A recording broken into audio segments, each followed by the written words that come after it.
the session the link is available, and also we will also be providing the slides when they're the ADA compliant. We have to go through a little bit to make sure that they're ADA compliant. We will be making those available, and that information, where the location of the recorded link will be for the session, as well as the slides, that information will be sent out via partner link, just like this session information was sent out. So expect that in the near future, but it does take a little bit of time to make sure that we can have everything compliant. The other piece that I wanted to make sure that you're aware of today is that, along with certainly wanting to leave some time for questions, we will be monitoring the chat during the whole session today. So if you do have questions, don't hesitate to put your question in the chat box. And if you could also indicate what speaker should be referencing that question and responding, that would be really helpful too, to make sure that we can get your questions answered appropriately. Without further ado, because we have a very packed agenda today, I would like to introduce our three speakers. Bre Lobitz is the Executive Director from the Minnesota Community Health Worker Alliance, is going to be presenting about her organization and providing an overview of community health workers. And then we also have two presenters, one from Hubbard County, Marilee Morrison from Hubbard, that will be talking about the work that they're doing with community health workers.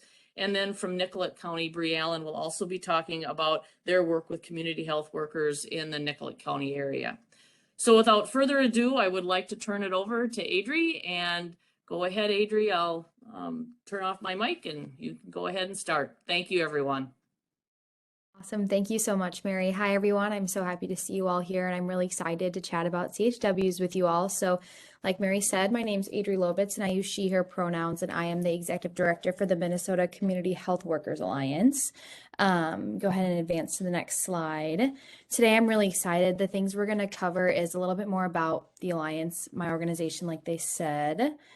Some roles and responsibilities of CHWs, training and certificate process for CHWs, recruiting and hiring CHWs, as well as supporting CHWs in Minnesota. So the next slide, I'm going to chat a little bit about what the Alliance is. Our vision is equitable and optimal healthcare outcomes for all communities, and our vision is to build communities and systems capacity for better health through the integration of community health worker strategies. So that's the main overview, but the next slide shares a little bit about what we actually get to do. So we work on advocacy. We have a legislative action committee that pushes through different bills and talks to different partnerships that we have with other organizations to push those CHW strategies forward. We have an education committee that works to reinforce and reevaluate and develop the CHW curriculum, which we'll talk about later. We have a CHW registry, which is an online platform software that brings CHWs together to offer them resources and connect them with stakeholders as well as each other. We work on partnerships between organizations across the state to facilitate CHW use and strengthen the field. We do leadership development for CHWs and supervisors, and then we do some consulting work as well. So then before we transition into the content and the meat of this, I wanted to have you all take a second to write down on a side piece of paper or on a side part of your screen, what is one thing you're hoping to learn or better understand today about CHWs?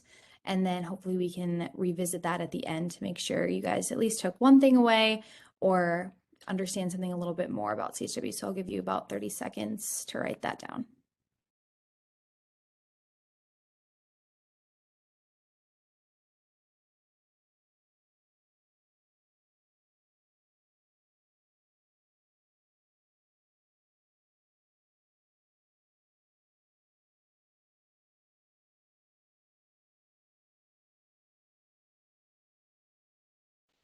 Okay, and as you're wrapping that up, just want to remind you, like Mary said, please put questions in the chat. We'll get to them later. Make sure you write my name, Bre, if you want me to answer them, but don't feel like you have to hold those back. I don't want you to forget. We're going to dive into a lot of information, and I'm really excited to help answer questions and help you guys learn about CHWs. So we'll roll right into it. Community health workers are trusted, knowledgeable frontline health personnel who typically come from the communities they serve. Two of their biggest centerpieces or cornerstones of CHWs is that they are a health equity workforce. So they bridge cultural and linguistic barriers and expand access to coverage and care and improve health outcomes for the communities that they serve.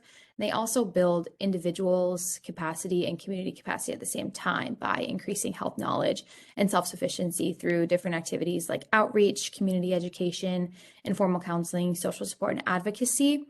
So CHWs are known by a lot of different names. So they could be outreach workers, care guides, community health advisors, peer educators. Promodoras is used in the Latino community, or community health representative in the American Indian community. They have a lot of names, but they all really do the same thing, which is working in the communities that they come from to increase what we call the triple aim, which is better care at a lower cost for better outcomes. And then I'll have you click to the next slide. And this is the diagram we like to use, the visual representation for CHWs, because they are the bridge between health and social service systems to communities to increase trust and create relationships and links. And they're that intermediary that really helps people get the services that they need. So I want to talk about the scope of practice with community health workers. The CHW Core Consensus C3 project came out in 2016, and it was a bunch of people who work with CHWs coming together to define the scope of practice as well as the skills that CHWs should have and should be defined by. So first we'll do the scope of practice, which is cultural mediation among individuals, communities, and health and social service systems. So that really harkens back to that Venn diagram, the triple Venn diagram we just looked at. There's providing culturally appropriate health, education, and information, care coordination, case management, and system navigation, providing coaching and social support, as well as advocating for individuals and communities. And I don't know about you, but one word that sticks out to me a lot here is obviously community. It's in their name, it's in their title. So being rooted in the community is incredibly important to the integrity of community health workers. And then on the next slide, we've got the skills for CHWs from the C3 project. Oh, we split it into two. Okay, I thought we were missing some. We split it into two slides. So then the rest of the 10 scope of practices would be building individuals and community capacity, providing direct support, implementing individual and community assessments, conducting outreach, and participating in evaluations and research. And then on this next slide, we'll get to the skills of CHWs. And again, this is broken into two as well. And skills for CHWs are communication skills, interpersonal and relationship building skills, service coordination and navigation, capacity building skills, advocacy skills, education and facilitation, individual and community assessment, outreach, professional skills and conduct, evaluation, research skills, and a knowledge base. So again, these are really reflective of the scope as well, which makes sense that helps CHWs do their job to be skilled in these areas. And if you really break it down and look at the whole list, you see communication and human connection shine through the most. So CHWs are people who are able to work in the communities that they come from, like we already talked about, to build them up and to help with health, increasing health outcomes and making them that much better for the people around them. And then these 5 roles of CHWs, I know it might feel like we're just being reiterative and saying the same things, but the 5 roles come from our Minnesota CHW curriculum, which we'll talk about in a second. But I wanted to go through these as well because our curriculum sees the 5 roles of CHWs as bridging the gap between communities and the health and social service systems, like we've talked about. We've seen that before. Navigating the health and human services systems. Again, back to that Venn diagram. Here we are, full circle. Advocating for individual and community needs, providing direct services, and building individual and community capacities. So I think this slide kind of does a nice job of summarizing everything we've just talked about, from the Alliance's mission to what CHWs do to why they're important, and then the 5 roles as it wraps up when we go into what community health workers do in their training. So before we move into the training and what certificates look like, I want to talk about CHW settings, because really they are incredibly diverse where they can work. So they are clinics, emergency rooms, long-term care facilities, working with public safety like fire departments, public safety offices, police officers, community-based organizations, dental clinics, shelters, faith-based programs, neighborhood centers, mental health agencies, and public health agencies. So really CHWs have a lot of things they can do in a lot of different places. They're a good fit in a lot of different organizations, and the sky is really the limit for where they can make an impact and really bridge that gap between the health and human services and the community. So now we'll transition into the CHW training and certificate. So what is a certificate and what exactly does that mean? I've mentioned it a few times already. So a CHW certificate is obtained by those who complete the 16-credit Minnesota Community Health Workers curriculum. Right now in the state of Minnesota, it is not mandatory to have a certificate to practice as a CHW in Minnesota, but you do need to be a certificate holder in order to be Medicaid eligible for reimbursement. And we can definitely answer questions, and we'll talk a little bit about that in the future as well, what that means and what that looks like. But this is the curriculum for the courses for CHWs. The first phase is 9 credits long, and they go through roles, advocacy, and outreach, which is pretty much what we just talked about. They do the 5 roles of a CHWs and what that means: organization and resources, reaching and capacity building for communities, legal and ethical responsibilities, coordination, documentation, reporting, communication, and cultural competencies. That is kind of like the base foundation of the CHW certificate program. The next 5 credits are health promotion competencies. So we're looking at healthy lifestyle, heart disease and stroke, maternal, child, and teen health, diabetes, cancer, oral health, and mental health. And then the last phase is an internship. It's 72 to 80 hours facilitated through the schools with different partner organizations to kind of wrap up the certificate. So it's 16 credits total. It takes 1 year to do. And then if we go to the next slide, these are all the schools that offer our curriculum. Sometimes they offer it every semester. Sometimes they'll collect a cohort and then offer it. Some are online, some are in person. We have it really detailed on our website, which I'll give to you all at the end of the presentation, and you can check that out. But we have a location in Worthington. I shouldn't say we, it's the Alliance doesn't teach the curriculum, the schools teach the curriculum. But there is a school in Worthington, Bloomington, Bemidji, Rochester, St. Paul, and St. Mary's Minneapolis campus.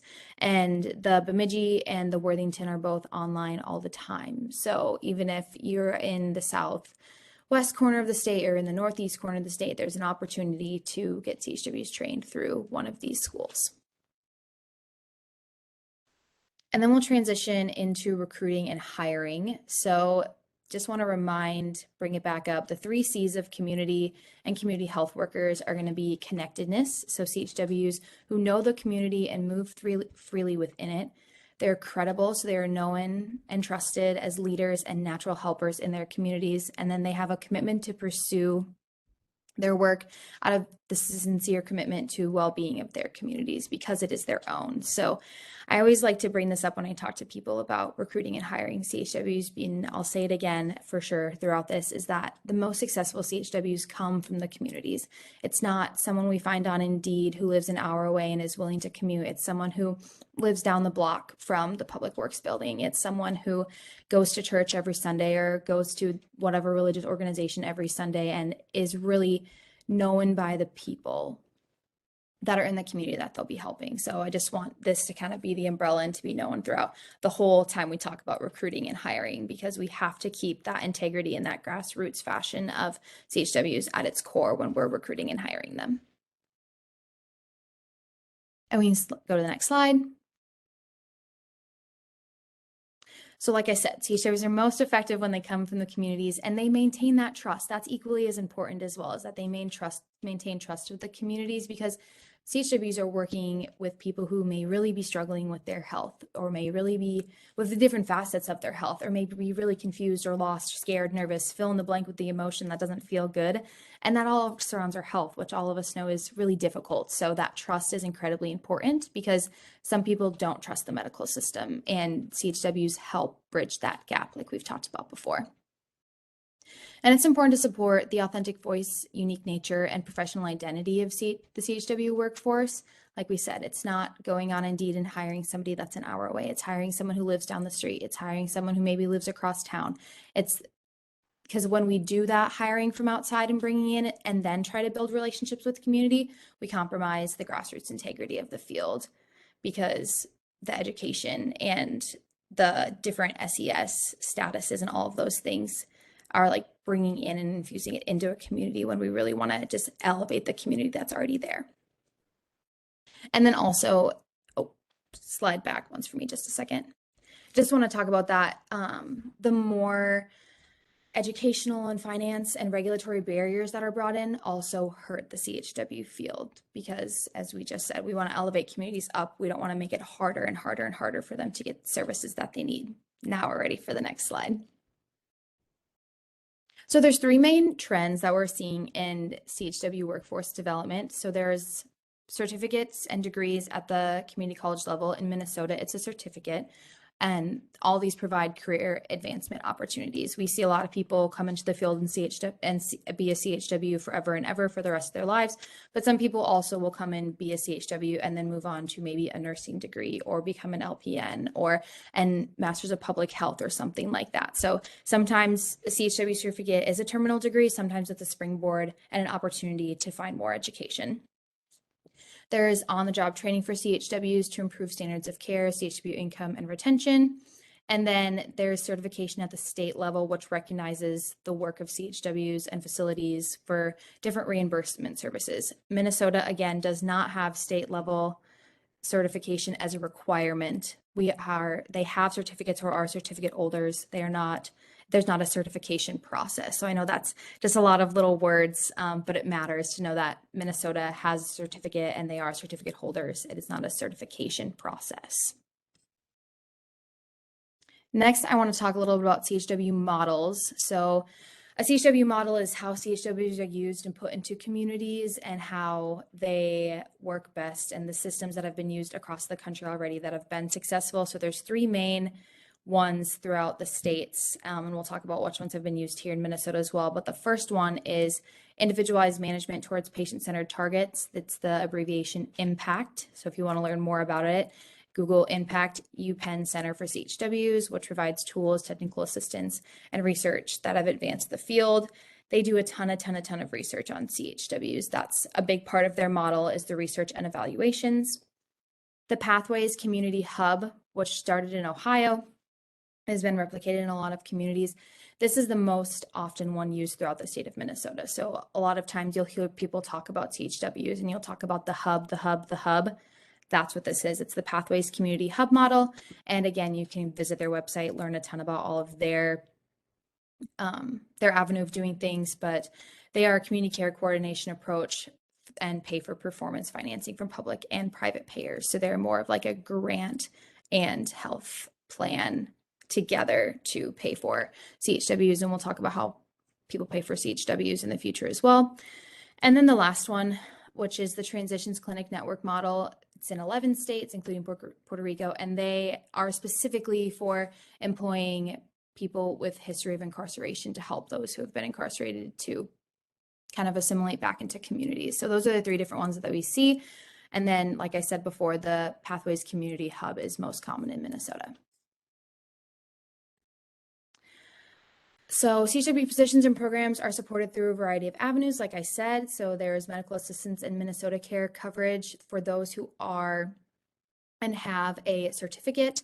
There is government grants and contracts, there's foundation grants, and then there's general operating dollars that can be allocated in budgets. Most of the time, don't want to give it a percent, but I will say most of the time in Minnesota, CHWs are funded through grants, which is great, but we do want to move towards funding CHWs through general operating dollars because we all know how grants work. When they run out, sometimes the projects and the work don't get to continue. And we want CHWs to be around for longer than 2 or 3 years in a community so that it can be a sustainable, long-term, impactful relationship. Billing and reimbursement, like we talked about, Minnesota is great because they do offer some reimbursement from the state. So according to Minnesota statute 256B0625 subdivision 49, the state's MA program covers care coordination and patient education services provided by CHWs if the CHW has received the certificate. And then the covered services are defined as diagnostic related health education. So that is education at its core. That's mostly what CHWs are able to be reimbursed for. And I can answer questions about this, or you can visit that website, which I'm sure will be very, very helpful.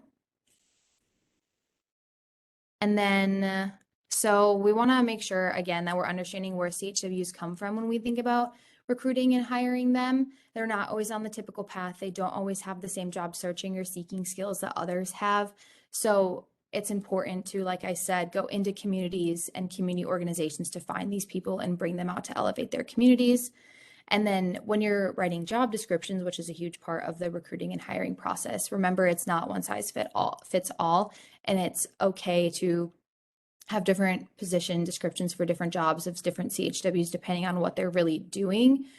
But in the end, we all want to make sure that we're staying true to the CHW core, which we've talked about through the 3C3 project and the roles of CHWs and the integrity of kind of the grassroots field that this workforce is.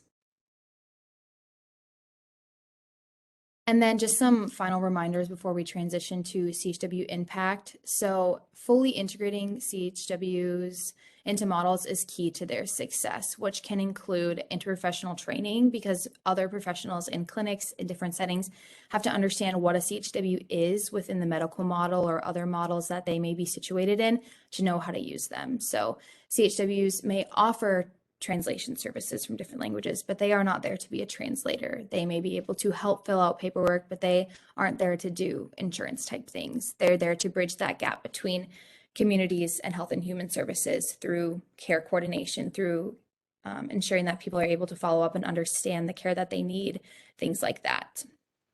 And then based on the review of CHW cost saving studies, CHWs offer a return on investment to be 1 to 3 or better, depending on the area in the field that they're in. We're going to get into the CHW impact next, but I always think this is a good time to remind people as you're really mulling over, is CHW a good fit for organizations, that they do increase the productivity and the return on investment as they're integrated into models. And then again, it's so important to make sure that we evaluate the work of CHWs, because in the state of Minnesota at the moment, there isn't that united force, that united place besides the Alliance that can really paint the picture of the CHW field. So when you start to use CHWs, it's incredibly important to collect that data. What are they doing? How are they doing it? How is it making a difference? Because it's needed for advocacy in the future and needed to show that CHWs are really important and they are doing a good job and they make a difference when they're integrated into systems. So just some final reminders on recruiting and hiring for CHWs before transitioning into CHW impact. This is a lot of text and I'm not going to read it all, but this is kind of what CHWs do and how they've been shown through evidence-based work and peer-reviewed work that makes a difference. So they reduce unnecessary hospitalization and emergency care and health costs in total, which just increases return on investment. We see positive health outcomes for mental health and decreasing prevalence of disease, as well as better management and an increased life expectancy in various communities. They increase the utilization of the needed healthcare system, like primary care and preventive scans, while driving down emergency room use and emergency room use for things that aren't emergencies. So they're really teaching people about the system is what we like to talk about that statistic as. And then this is especially important in communities that have experienced racism, systemic oppression, and worse health outcomes, because they're really building that trust as they educate about the system. And then CHWs address knowledge and implementation barriers to following a medical professional's advice. So I like to highlight the barriers aspect of this is because CHWs help community members kind of break down what's in their way to good care and what's in their way to quality care and make sure that they're able to access that. And then again, these are just empirical studies of different communities that CHWs have made a difference in. So low birth weight in African-American communities, assessing needs for low-income mothers and children through family home visiting programs, housing-related threats and exposures. We can go to the next slide. Preventing and treating sexually transmitted infections and diseases, homeless youth and families are underemployed and unemployed, dealing with mental health or addiction, childhood asthma, chronic illnesses, and all of those sorts of things. Those are all areas that CHWs have been studied, and you can find evidence-based research on that they have made a difference. And as we wrap up the CHW impact, I just wanted to again remind you all that the importance of bridging the gap between provider and patient cannot be stressed enough as the main strength of integrating CHWs into healthcare systems. And then the next slide will have some resources for you all to check out. So there is our website, the Minnesota CHW Alliance. There's our registry, and then we have supervisor roundtable meetings, which you're all invited to. They happen once a month, usually the second week of the month. And we're posts about them on our blog. So this is a link to a blog post specifically, but if you go to our website on the top bar, there'll be an option that says blog and you can click that and there'll be posts about it. There is one next week and I can send that information as well. Other resources would be the State of the Field in Minnesota, which is posted on our website. That was released 2018. And then CHW roles in core local public health services, again, on our website and released in 2018.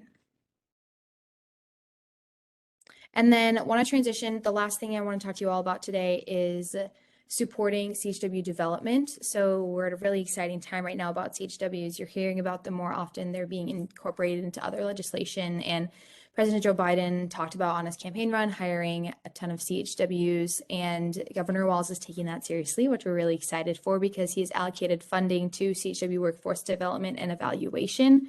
And if the funding comes through, the Alliance and MDH will work together to further the presence of CHWs in Minnesota and increase those strategies like we talked about and the models and all of those lovely things. We can go to the next slide. This is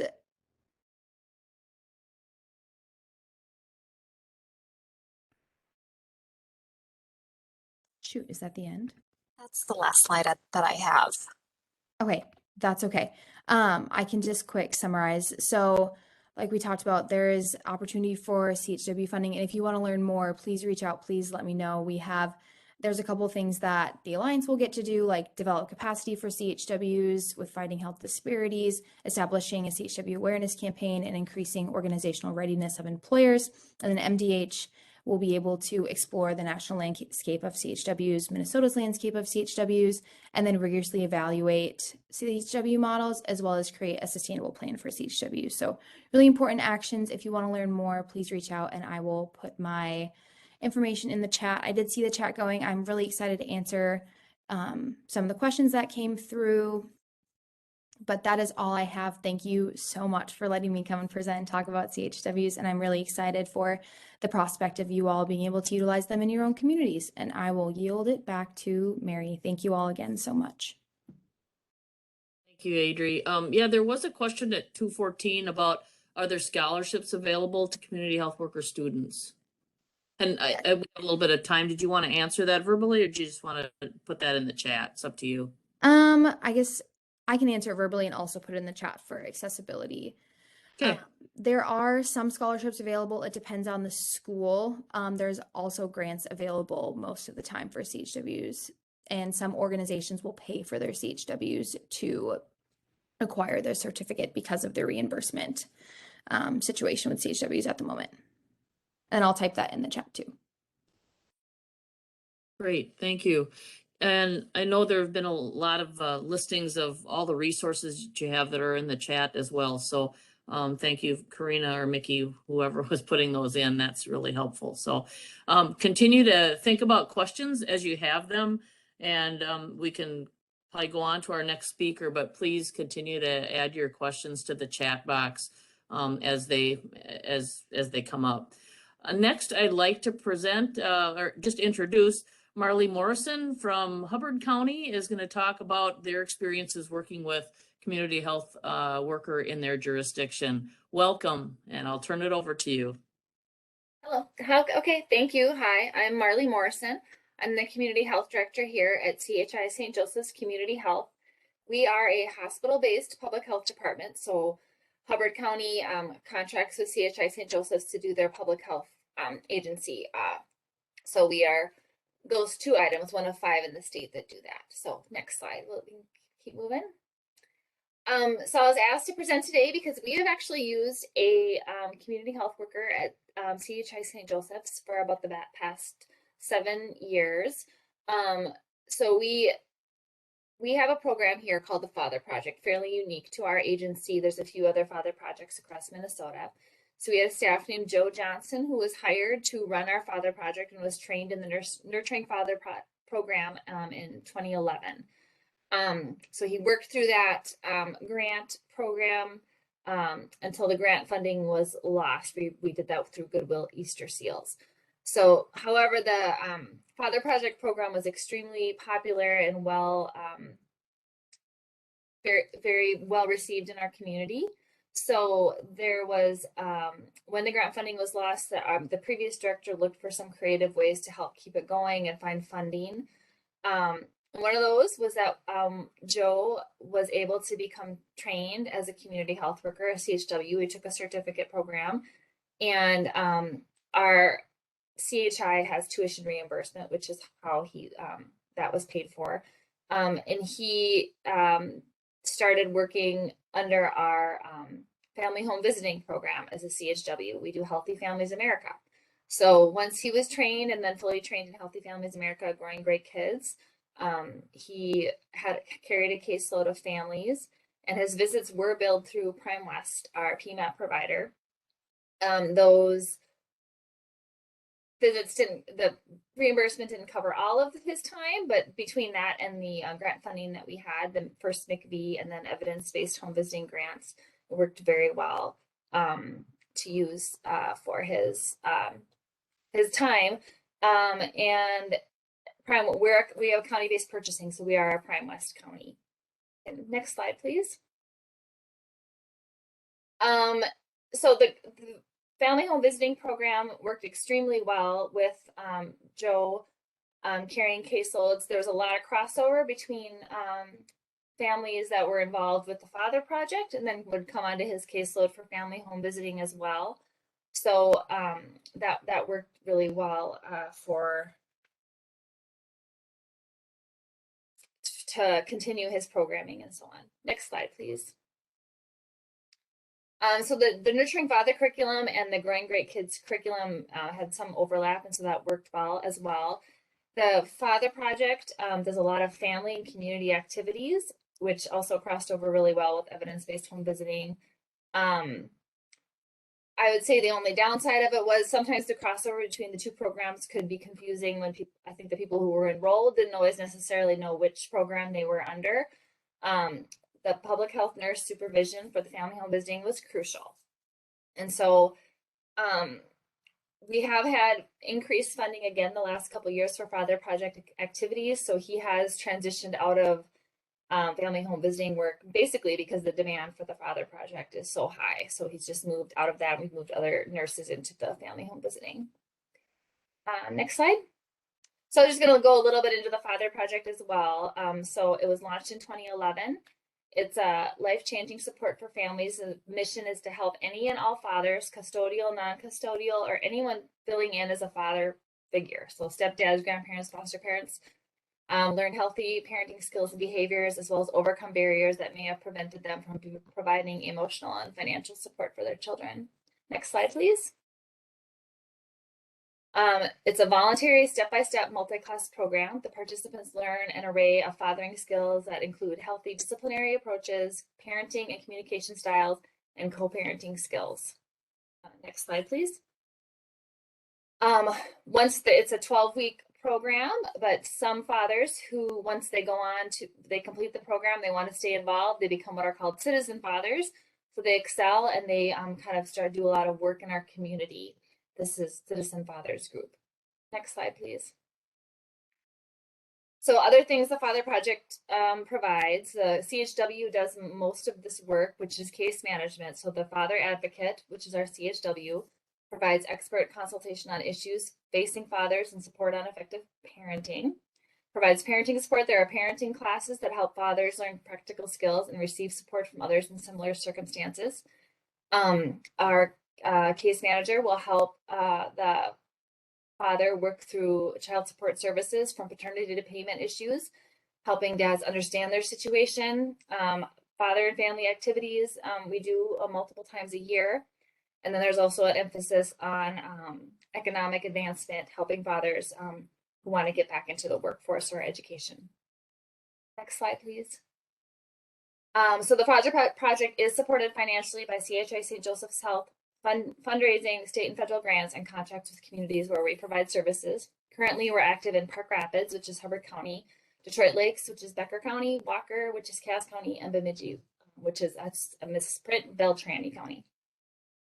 And I think that might be it. Next slide. Oh, and then just one of our examples of when it's non a pandemic, there's an annual daddy daughter dance, which is very popular and one of our largest fundraisers, as well as a family fun night, family picnics, a large Halloween event at a corn maze, and the Christmas giving tree. And I think that's all I have. Our community health worker has done a lot of work just kind of across our agency, and the Father Project has been a really gold star program for our agency. Thank you.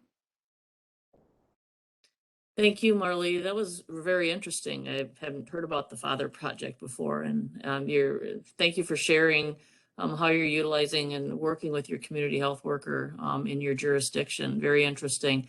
If people do have questions, please make sure you put them in the chat, and they can be responded to. And so at this point, thanks again, Marley, for your presentation today. And next we'll go to Bre Allen, who is the public health supervisor at Nicollet County, and she'll talk about how they have utilized and have worked with community health workers in their jurisdiction. Bre? Mary. Hi, I'm Bre. Like Mary said, I'm with Nicollet County. We are a combined health and human services department. I am the supervisor for the public health unit. Nicollet is a county of about 34,000 in south central Minnesota. So if you're familiar, we're just north of Mankato. We include St. Peter and North Mankato in our population. Our Health and Human Services Department identified a need to add trusted members of our Somali and Latinx communities to serve as liaisons between our department and the community. I joined the county 2.5 years ago, so just before COVID started. And the start of the COVID-19 pandemic really highlighted our need to bridge the cultural barriers and to improve health outcomes, which is about when our department really gained steam in advocating for this position.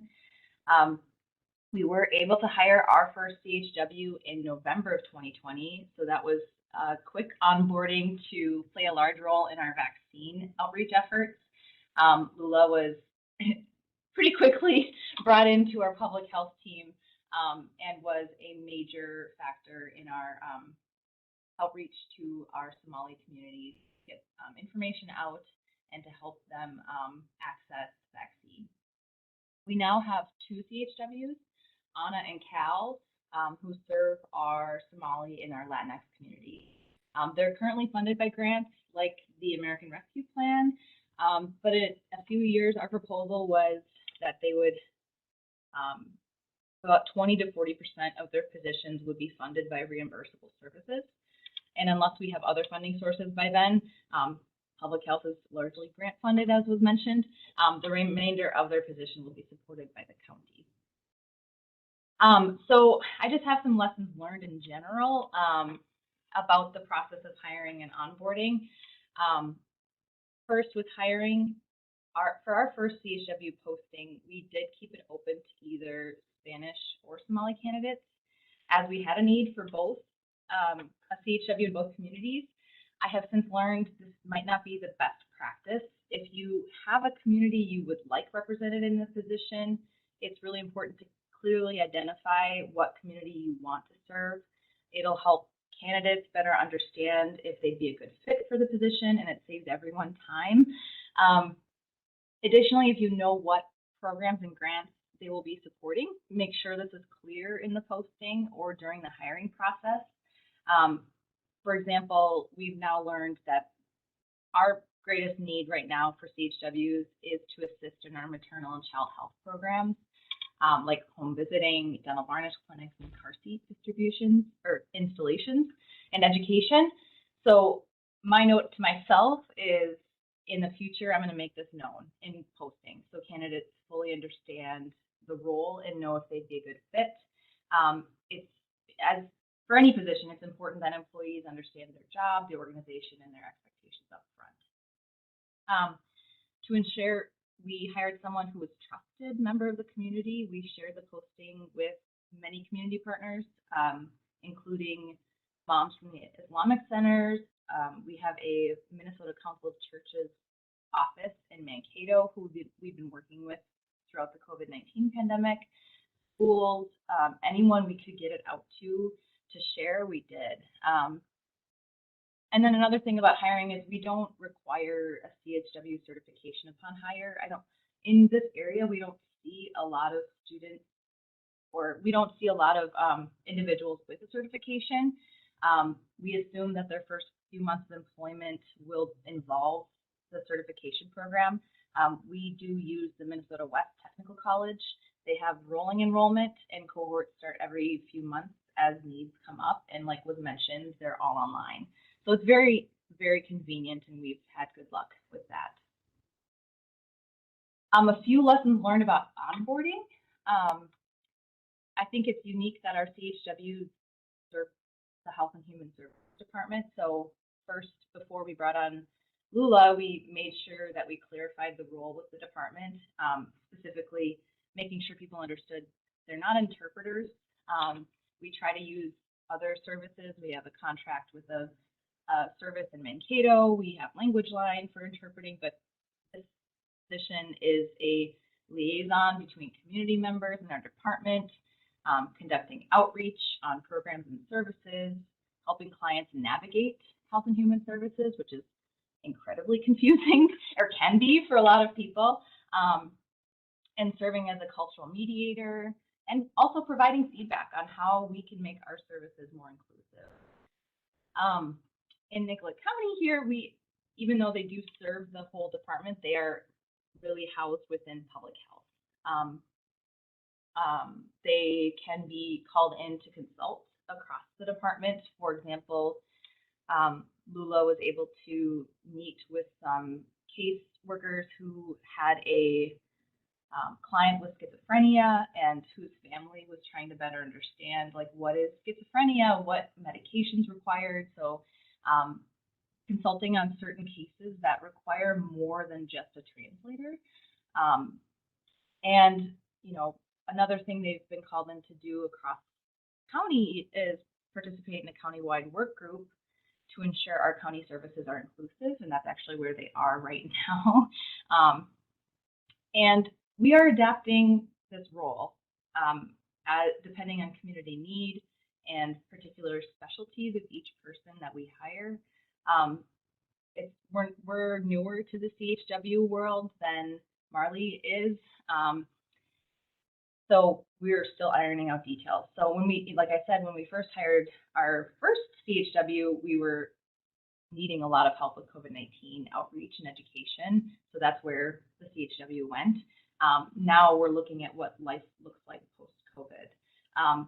It helps to meet regularly with your CHWs to check in, work through process improvements, get feedback, and incorporate that feedback.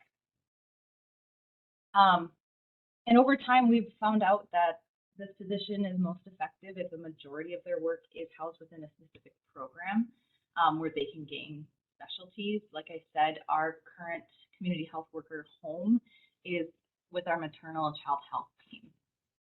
This is where they're starting to spend the most of their time and where there is really great need in the community. And there's also funding here. I know a lot of other public health departments and units find that family health or maternal child health is a good place for our community health workers because there's a need, and then funding is also important. Ours are becoming certified as car seat technicians. They receive training in family home visiting, so we are part of the Healthy Families in America model, which does allow for CHWs to do home visiting under the supervision of a PHN. They've done some assisting with WIC outreach. They help administer and do some outreach for a monthly in-house dental varnish clinic. They do some outreach for child and teen checkups. And we are looking into the possibility of individual and group education that's available by MA and our PMAP providers, UCare and Blue Plus. Overall, the more I learn about CHWs, the more I realize how little I know. So I find it's really helpful to hear from others, which is why I was happy to speak today. So if you're in the process of advocating for or hiring a CHW, just keep doing what you're doing, join webinars, consult with others, the Alliance. And I think that's all I have, Mary. I can pass it back to you. That sounds great. Thank you. Thanks, Bre, for sharing. I know you've been utilizing them, as you mentioned, in a variety of ways, and I think it's, I know as we've talked, you know, a lot of that work over during the COVID time, a lot of the work was, you know, invested and really focused on that. And as time has gone on now, additional work that, you know, you're really seeing that they can be really helpful in with your communities has just been amazing. So thank you again for sharing your lessons learned.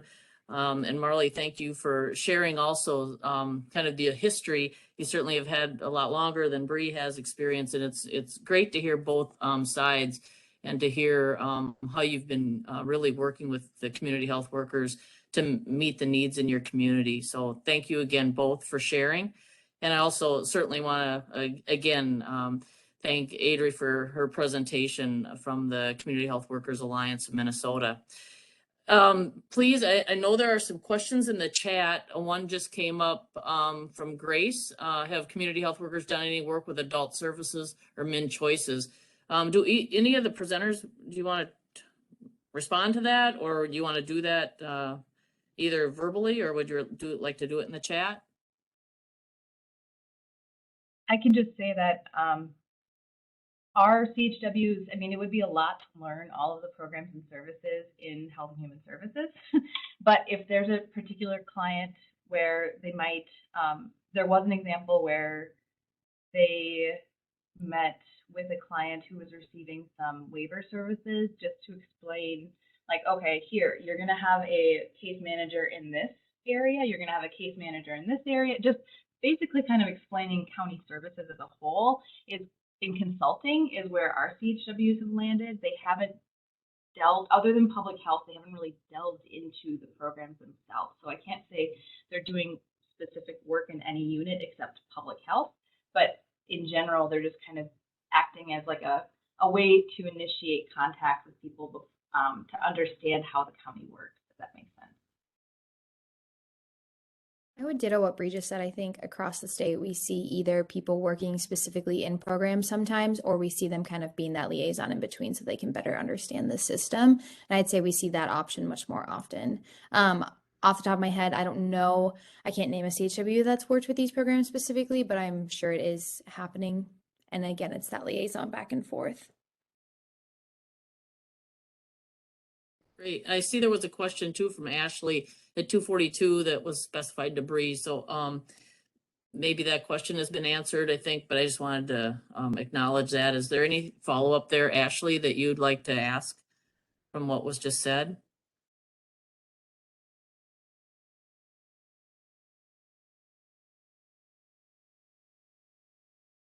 Okay. I understand it, the question. You know, our CHWs do participate in some community work groups. We have like a community-based participatory research group out of Mayo Clinic. So they sit on those work groups representing Health and Human Services. So there are times when they do manage or like they have gone to summer, there's a summer celebration in St. Peter where they help promote public health programs and services as well. Great. Thanks for that follow-up. Any other questions that, if you'd like to raise your hand, or I think is there one about billing? Any tips on setting it up? And we see what's in the Minnesota Community Health Worker Toolkit. Is there any billing tips? I can speak on that. The toolkit is the best that we have at the moment, but I would say CHW Solutions, and I can type that out in the chat. Megan and Megan, that is their shtick, that's their thing. They do billing, and they would be a great group to reach out to. Like I said, I can write that name in the chat for you all.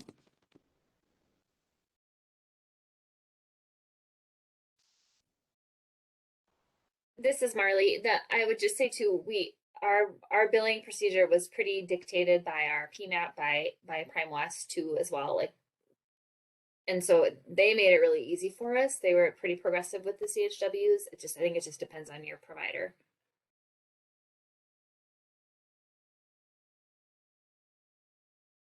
Thank you. Any other questions? Certainly feel free to continue to put them in the chat. I just wanted to also have you think about next steps, thinking about all the information that we've received today, hearing certainly some of the lessons learned, and what questions do you still have?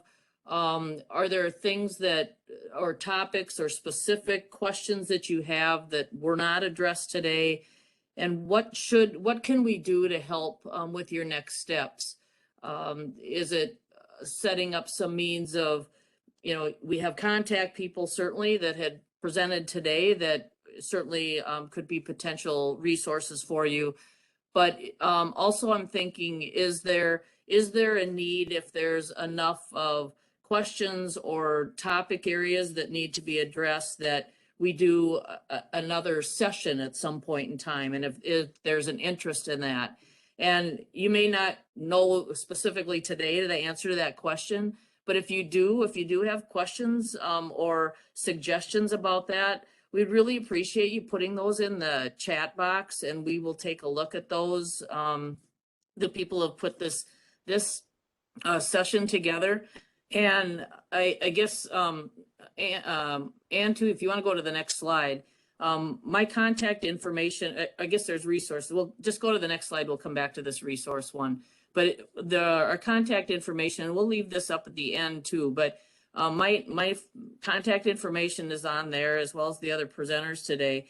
But if you're thinking that you're needing something more as another session or some other means of continuing to connect, we'd really appreciate hearing from you. And if you think of something next week or in 2 weeks from now, you can certainly utilize me as a resource and send me an email, and I'll get it to the appropriate people that helped put this session together today. So I'd like to just go back, and then we'll take more questions. The resources that actually put together here for us today, that I think you'll find very helpful too, that probably, maybe she already put them in the chat box. I haven't checked or not, but certainly these are additional resources that have been pulled together from the Minnesota Community Health Workers Alliance, as well as other, there's Region 5, there's public health training centers that have podcasts on community health workers, American Public Health Association, and et cetera. So again, these are resources that certainly we'd encourage you to look at, that you may find helpful. So we can maybe go back. If there are any other questions, I'll just check back with the chat here. And I think Karina was putting a lot of these resources for links to in here. So. Yes, Mary, there were some earlier questions. Okay, go ahead. Sorry, I'm just scrolling back up as I was adding some resources. So from Chris Johnson, it was addressed to Adri. Do you have suggestions about how we can collect data and what data is most important? Surveys, focus groups, etc. It seems difficult to connect hospitalizations to CHWs on a local level, but we could certainly try. It's always helpful to know what data others are collecting. That's a great question, Chris. Thanks for asking. I just punched in the chat. Collecting data on outcomes and measures is most important, and no data point is too small. So even if it feels like it won't matter, collecting that data is important. So we see that in surveys to patients on their outcomes, or to clients on their outcomes, tracking specific communities. So like Bre said, they were working with their Somali community, looking at statistics from that group specifically and seeing how the use of CHWs have made a difference. And then focus groups within communities as well, we've seen be really successful on how they're having their needs met more, as well as focus groups with CHWs on what they're seeing in communities to kind of fill those gaps. Hope that was helpful.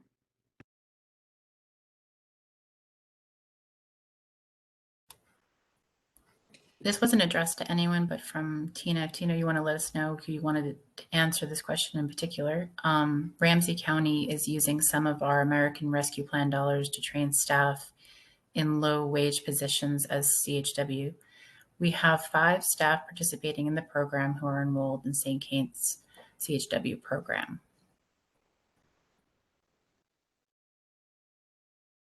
I know I was just dropping that in there for others that were wondering how can they pay for staff or others to attend, you know, a CHW program. So that's what we're doing in Ramsey County. We're excited about the program. All of the staff that are participating in our program are individuals of color and they're low-wage earners. So we are really trying to do two things with our program. Number one, meet the needs of community in terms of addressing some of their health needs and also lift up low-wage earners on the economic scale.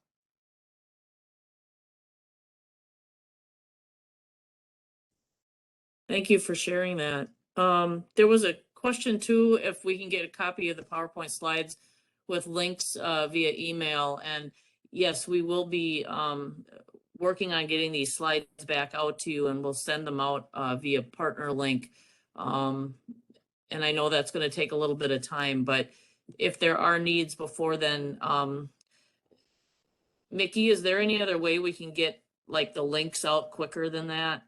If we just even send the links up from these resources via partner link? Yeah, you know, I don't know about compliance, right? But I can talk with Liz and we could see about that. Okay.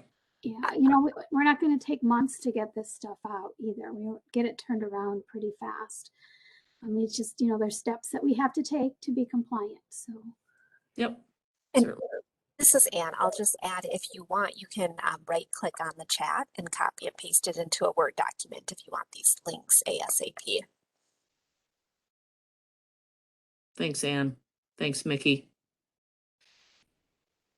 Any other questions for this afternoon? We're going to leave this this session open until like 2:05 because I'd like you to think about some next steps. And as I mentioned, I know there were a couple comments about, you know, looking forward and how we could continue to maybe have these discussions.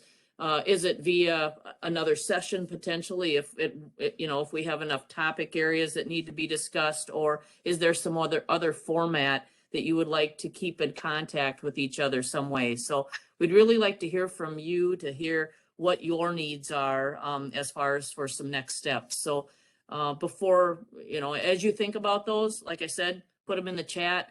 If you think about something next week, send me an email and we'll be putting those things together and thinking about next steps for, you know, assisting and providing some type of a workforce somehow to help each other out with looking at community health workers and integrating those into your work.